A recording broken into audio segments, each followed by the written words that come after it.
Looks like I'm going to have to do another series of videos on abortion because evangelicals believe this, that the Bible clearly states that abortion is a sin, if not the major sin in all the universe, when the Bible doesn't actually say that.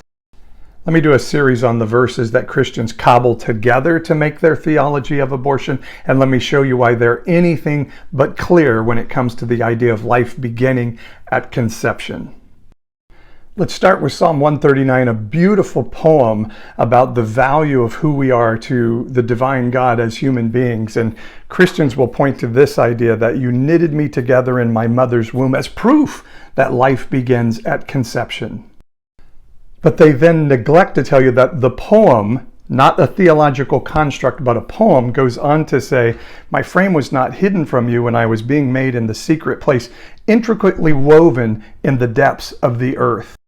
That means not only did God know us in the womb, he knew us as he was forming the earth itself, that God knew us even before the creation of the earth.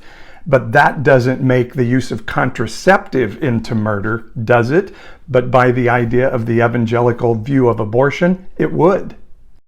Unless, of course, you're a partisan hypocrite just looking for verses that support your idea. The poem goes on to tell us that in God's book, every day of our life was written before we were even formed or the earth was even formed. So wouldn't it be true then that God would know the abortion was going to happen even before he created the earth?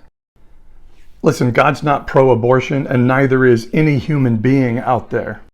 We all understand abortions almost always come out of tragically sad situations, and it's a solution for people at an excruciating time in their life.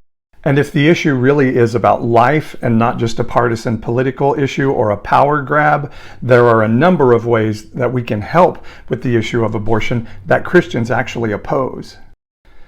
Listen, it's an issue we can argue vigorously in so many different ways, but I want evangelicals to understand, not only does the Bible not give a specific prohibition against abortion, it actually never, not once, says that life begins at conception. I'll tell you more in my next in the series.